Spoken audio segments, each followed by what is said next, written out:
कुणाल कामरे यांनी आणखी एक व्हिडिओ ट्विट केलाय आणि त्यात पुन्हा एकदा टीका केली. बघा मी तो व्हिडिओ पाहिलेला नाही आहे. मला वाटतं काल आपण पाहिलं असेल साधारणपणे मिरची लागली कोणाला आणि त्यांनी कोणाला उद्देशून हे बोललं होतं. ती जी काही गाणं होतं ते एक हे जग जाहीर झालेलं आणि जी तोडफोड केलेली आहे. पण त्याच्याहूनही जास्ती गंभीर विषय मला हा वाटतो की एकनाथ शिंदेंच्या खासदारांनी त्यांना साप म्हणून त्यांची तुलना करावी. हे मला वाटतं अजून गंभीर आहे. पक्षातल्या पक्षात त्यांची जर अशी इमेज झाली असेल एक विषारी साप आणि साप दोन्ही, तर आता काय पुढे बोलायचं याच्या. मग कुणाल कामरा कोण आणि अजून काय कोण, त्यांचेच खासदार त्यांना साप म्हणून असं तुलना करतात, हे अजून गंभीर आहे. पण आदित्यजी ज्या पद्धतीची तोडफोड बघायला मिळाली होती कुठेतरी त्यांनी असं म्हटलेलं आहे की नागपूर प्रकरणामध्ये जे आरोपी आहेत त्यांनी त्यांची भरपाई द्यावी. मग हे माझं पण काल पण मी म्हणणं होतं की जे कोणी तोडफोड केली असतील त्यांनी, आता त्यांचे चेहरे आहेत त्याच्यात, त्यांचे सगळ्यांचे व्हिडिओ आहेत, तिथं ते एक पोलीस इन्स्पेक्टर पण दिसतात. तर ह्या त्यांना तर पहिलं पोलिसांना विचारलं पाहिजे की तुम्ही नक्की तिथे करत काय होतात. दुसरी गोष्ट म्हणजे साधारणपणे जसं नागपूरमध्ये जो न्याय लावलेला आहे की ज्यांनी तोडफोड केली आणि त्यांच्याकडून ते पैसे घ्यायलाच पाहिजेत नुकसान भरपाईचे, तसं हे जे काही चेहरे दिसतात ना मवाली चेहरे, त्यांच्याकडून नुकसान भरपाई सरकार घेणार का.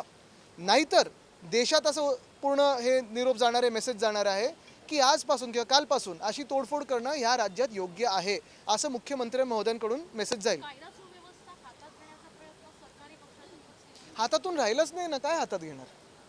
प्रशांत करोडकरला 1 महिन्यानंतर अटक केलेली आहे. मात्र अटक तेलंगणामध्ये झालेली आहे आणि अटक करण्यापूर्वी काही नागपूरचे पोलीस अधिकारी प्रशांत करोडकरच्या संपर्कात होते, ते त्याला मदत करत होते, म्हणून त्याचं 1 महिना अटक जी आहे. हे सगळं आता चौकशीतून कळलं पाहिजे. कोर्टाने आता ह्याच्यात पुढाकार घेऊन मग कोणाचं CDR असेल, अजून काय काय असेल, हे सगळं बाहेर आलं पाहिजे. पण एक मला प्रश्न हाच विचारायचा आहे की काल म्हणजे 2-2.5 वर्ष जे एक उपमुख्यमंत्री पण त्यांना जे गद्दार बोललेले आहेत, आम्ही सगळे 33 देशांमध्ये ज्यांची गद्दार म्हणून नोंद झालेली आहे, त्यांच्यावर एक कॉमेडियन गद्दार म्हणून त्यांनी गाणं लिहिलं, लगेच जाऊन तोडफोड होते, सगळं काही होतं, एवढा उद्रेक होतो आणि मुख्यमंत्री महोदय पण त्यांना पाठबळ देतात. दुसऱ्या बाजूला कोश्यारी असतील, कोरटकर असतील, सोलापूरकर असतील, ह्यांनी छत्रपती शिवाजी महाराज असतील, महात्मा फुले असतील, सावित्रीबाई फुले असतील, ह्यांच्याबद्दल अपमानजनक शब्द वापरल्यानंतर आणि असे विचार देखील त्यांच्या मनात आल्यानंतर कुठेही भाजपकडून किंवा ह्या बाकीच्या टोळ्यांकडून उद्रेक होत नाही, हे आश्चर्यचकित करण्यासारखी गोष्ट आहे, हैराण करण्याची गोष्ट आहे. सर, दिशा शालेंच्या वकिलांनी मोठे आरोप केलेले आहेत का त्यांना करत राहू दे ना, मला त्याच्यावर काही बोलायचं नाही. आदित्य ठाकरेंचे नाही तर उद्धव ठाकरेंचेही पुरावे आमच्याकडे आहेत. त्यांना बोलायचं बोलत राहू दे. आदित्यजी गैरवापर केला. बघा मी पहिलंच बोललो त्यांना, जे बोलायचं ते बोलू दे.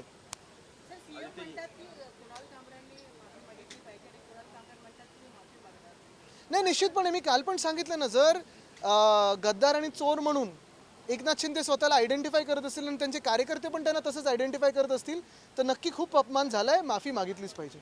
आदित्यजी एकनाथ खडसे यांनी असं म्हटलेलं आहे की 2014 ला जी युती तुटली होती ती देश पातळीवर नाही तर राज्य पातळीवर. तुटलेली होती. हो बरोबर आहे ना, कारण त्याच्यानंतर आम्ही केंद्रात, त्याच्या आधी पण केंद्रात होतो, पण युती तोडली कोणी हे काल स्पष्ट झालेलं आहे. आता ते आकडे वगैरे किती खरे आहेत, किती खोटे आहेत, कोण किती विश्वासू आहे, हे तुम्ही ठरवायचं आहे. पण युती तोडली आणि कशी तोडली गेली हे खडसे साहेबांनी आधी देखील सांगितलंय, कारण त्यांचाच आम्हाला फोन आला होता. 4 जागांवरून खरं तर ही युती तुटली होती. 4 जागा, 1 जागा फायनली युती तोडण्याचं कोणाच्या मनात होतं हे पण आपल्याला माहिती आहे. आणि त्यावेळी उद्धव साहेबांनी पण त्यांना विचारलं होतं की अजून एक दिवस आहे, बसून चर्चा करू शकतो. सर, 101 केवढे दिलदार होते हो त्यावेळी, किती दिलदार लोक आहेत हे, मोठ्या मनाचे लोक आहेत. 101 आकडे हे हात ह्याच्यावर तुम्ही तरी विश्वास ठेवता का. सर 101 बघा तुम्ही हसताय, बघा 101 आकड्यावरती उद्धव ठाकरे ठाम राहिले, त्यामुळे युती तुटली. आम्ही आकड्यावर वाकडे जाणारे लोक नाही आहोत. 100% हे आमचं म्हणणं नव्हतं कधी. पण एक आहे निश्चित, आपल्याला माहिती आहे त्यावेळी आता युती तोडली कोणी, हे आता वेगळं आता थोडं बाहेर यायला, सरकारी भाषेत अंशतः बाहेर यायला लागलेलं आहे. महादेव फडणवीस यांनी तुम्हाला गौरव म्हटलंय. उद्धव ठाकरे हे भाजप सोबत सत्तेमध्ये राहिले असते आणि उद्धव ठाकरेंच्या शिवसेनेसोबत ही भाजपची सत्ता. बघा एक महत्त्वाचं याच्यात, आता जर तर काय झालं असतं, काय होईल ह्याच्यात जाण्यात काही अर्थ नाही आहे. आत्ताची जी परिस्थिती आहे महाराष्ट्राची त्याच्यावर बोलूया आपण. आजची जी परिस्थिती, आणि हे परत तुम्हाला सांगतो, हे जसं औरंगजेब वगैरे होतं ना, तसं हे अजून एक डिस्ट्रॅक्शन आहे की 2014ला काय झालं. नशिबाने आता ते 10 वर्षाच्या अंतरावर आले, जे 400 वर्षाच्या अंतरावर होते. आजची जी परिस्थिती आहे, मी परत आपलं सगळ्यांचं लक्ष एकाच गोष्टींवर आणीन. उन्हाळा आता वाढत चाललेला आहे, दुष्काळी दिवस येतील. शेतकरी आत्महत्या आता वाढत चाललेल्या आहेत, ह्याच्यावर लक्ष केंद्रित करणं आपलं गरजेचं आहे. सोयाबीनचं जे आज प्रकरण झालेलं आहे, आपण पाहताय गेले 2-3 आठवडे आम्ही न्याय मागतो त्या शेतकऱ्यांसाठी, त्याच्यावर हे सरकार बोलायला काही तयार नाही आहे. महिलांवर जे अत्याचार होतात त्याच्यावर सरकार बोलायला तयार नाही आहे. CBSEचा अभ्यासक्रम असेल किंवा वेळापत्र असेल, हे आपल्यावर लादलं गेलेलं आहे, त्याच्यावर सरकार बोलायला तयार नाही आहे. हे जे महत्त्वाचे विषय आहेत, काल मी रस्त्यांचा जो विषय घेतला होता त्याच्यावर मी अध्यक्ष महोदयांचे खरोखर अभिनंदन करतो आणि आभार मानतो मनापासून की त्यांनी आमच्या मनातलं काय ते ओळखलं आणि काल ज्या मी मागण्या केल्या होत्या त्याच्यावर निर्देश ते दिलेत. आता पुढची कारवाई महापालिकेकडून होईल का ह्याच्यावर आमचं लक्ष आहे. पण नगरविकास खात्याचे मंत्री येऊन थातूरमातूर काहीतरी करून गेले. हेच महत्त्वाचं आहे की आता 400 वर्षापूर्वीचं नाही तर 10 वर्षापूर्वी काय घडलं होतं ह्या गोष्टींमध्ये जाऊन काही अर्थ नाही आहे. आत्ताच्या महाराष्ट्राच्या विषयांवर आपण बोलणं गरजेचं आहे. आज महापालिका आयुक्तांनी ज्या मुंबईतील निविदांमध्ये अनियमितता झालेली आहे या बाबतीत महानगरपालिकेचे आयुक्त आणि अतिरिक्त आयुक्त प्रकल्प यांनी या सगळ्या निविदांच्या बाबतीत आज आढावा घेतलेला आहे आणि या आढाव्यामध्ये एकनाथ शिंदेच्या जवळचे कंत्राटदार रडारवरती आहेत, कारण का त्या अनेक कंत्राटांमध्ये ही अनियमितता झालेली आहे. बघा तुम्हाला सांगू एक मान्य करायला लागेल की गगराणी साहेब जेव्हापासून महापालिकेत आलेत तेव्हापासून हे सगळे प्रकरणं आटोक्यात आणण्याचा प्रयत्न करत आहेत. अर्थात एक महत्त्वाचं आहे, आधी मुख्यमंत्री जे होते, जे घटनाबाह्य मुख्यमंत्री होते, ते दबाव टाकून आधीच्या पण म्युन्सिपल कमिशनरवर आपल्याला माहिती आहे काय काय कामं पास करून घ्यायची.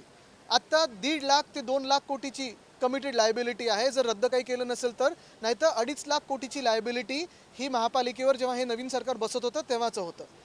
काल पण आम्ही एक प्रकरण आपल्या लोकांसमोर आणलं, ते हेच होतं की वर्सोवा भायंदर खरं तर हा प्रोजेक्ट आम्ही आणला होता पण पुढच्या काही परवानग्या मिळायच्या आधी आमचं सरकार पडलं आणि अजूनही त्या परवानग्या मिळाल्या नाही आहेत, जमीन घेतलेली नाही आहे, त्याच्याही आधी टेंडर आणि पैसे काही काही देऊन मोकळे झालेले आहेत. असंही आधीचं सरकार होतं.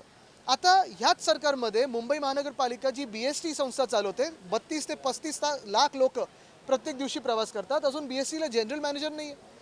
आणि हेच मी सांगतोय ना की उधळपट्टी जी चालली, एका बाजूला आपण पाहतोय लाडके बहिणींचा विषय असेल, शेतकऱ्यांचा कर्जमाफीचा विषय असेल, हे न घेता उधळपट्टी लाडक्या कॉन्ट्रॅक्टर्सवर चाललेली आहे.